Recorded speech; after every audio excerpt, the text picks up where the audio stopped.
आणि पावसाच्या बाबतीत यावेळेला आजवर जे कधीच घडलं नाही तसं काहीच घडतंय। ऐन वैशाख पडव्यामध्ये कोसळधारा पडतात। पावसानं आजवर इमाने इतबारे पाडलेलं चक्र सध्या तोडून मोडून टाकलंय। त्यामुळे सगळेच अक्षरशः चक्रावून गेलेत आणि सगळ्यांच्या मनात एकच प्रश्न आहे, तो म्हणजे पाऊस असा का वागतोय।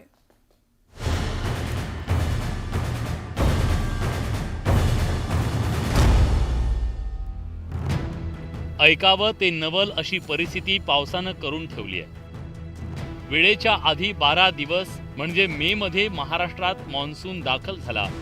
सगळ्यात महत्त्वाचं म्हणजे महाराष्ट्राच्या कोकण, पश्चिम महाराष्ट्र, मराठवाडा आणि उत्तर महाराष्ट्रात एकाच वेळी पावसाचं आगमन झालंय, जे आजवर कधीच घडत नाही। यावेळच्या पावसानं आजवरचं त्याचं चक्र तोडून मोडून टाकल्यानं सगळे चक्रावून गेले। मॉन्सून वेळे अगोदर दाखल झाल्यानं शेतकऱ्यांची तर पुरती धांदल उडाली आहे।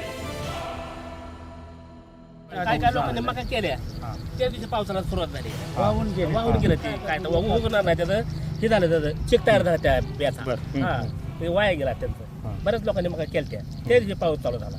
हे अचानकपणे झालेलं आहे ना। आम्ही सगळे शेतामध्ये खत वगैरे आपण टाकलेलं आहे आणि हे जे खत वगैरे सगळे पाण्याने वाहून गेलेले, कोणाच्या ताली राहिलेले नाहीत, काय नाही राहिलेलं नाही आणि अचानक झालेलं एकदम, म्हणजे इतकं कोणाला सुद्धा म्हणजे वाटलं नाही की मे महिन्यामध्ये इतका पाऊस पडू शकतो। साधारणपणे मॉन्सूनचा पाऊस शांत असतो, पण यावेळी मॉन्सून पूर्व पावसासारखं तो तांडव करतोय। त्यामुळे काढणीला आलेल्या उन्हाळी पिकाला त्याने खिंडीत गाठलं, शेतकऱ्यांचं अतोनात नुकसान केलं।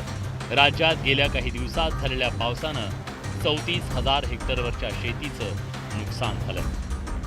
आत्ता आलेल्या या पावसामुळं आणि जास्त प्रमाणात काही ठिकाणी पाऊस झाल्यामुळं शेतकऱ्यांचं नुकसान झालेलं आहे। साधारण आत्तापर्यंत जो प्राथमिक अंदाज आहे तो 34,000 हेक्टरचं नुकसान या पिकांचं झालेलं आहे।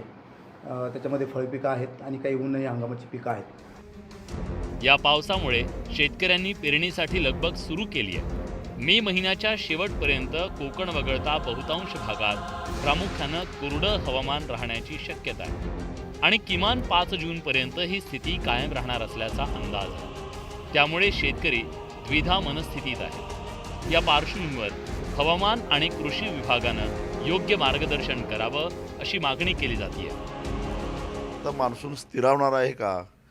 कारण मध्ये आणि जर का जून महिना पूर्ण मध्ये जर का गॅप पडला किंवा त्याच्यातले जवळजवळ 20-22 दिवस गॅप पडला तर दुबार पेरणीचं संकट आहे। त्यामुळे पहिल्यांदा एक काम करायला पाहिजे हवामान खात्यानं की खरोखरच हा मान्सून आहे का आणि हा मान्सून आलेला असेल तर तो स्थिरावणार आहे का याची माहिती पहिल्यांदा शेतकऱ्यांना दिली पाहिजे। या सगळ्या पार्श्वभूमीवर शेतकऱ्यांना कृषी विभागानं मोठं आवाहन केलंय। शेतकऱ्यांनी पेरणीसाठी घाई करू नये असं आवाहन कृषी विभागानं केलंय।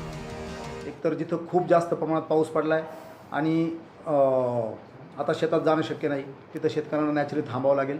जोपर्यंत वापसा येत नाही तोपर्यंत तिथं पेरणी करता येणार नाही आणि जिथं कमी पाऊस आहे तर तिथं शेतकऱ्यांनी थोडंसं योग्य पाऊस होईपर्यंत, म्हणजे आम्ही नेहमी सांगतो की साधारण 80 ते 100 मिलीमीटर पाऊस झालेला असला पाहिजे आणि अपेक्षित खोली जर असेल ओलीची तर त्यानंतर शेतकऱ्यांनी पेरणी करावी। अनेकदा पाऊस पडल्यानंतर शेतकरी पेरणी करतो, मात्र अनेकदा पावसानं ओढ दिल्यानं त्याच्यावर दुबार पेरणीचं संकट ओढवतं। या सगळ्या पार्श्वभूमीवर शेतकरी गोंधळात पडलाय, त्याला योग्य मार्गदर्शनाची गरज आहे।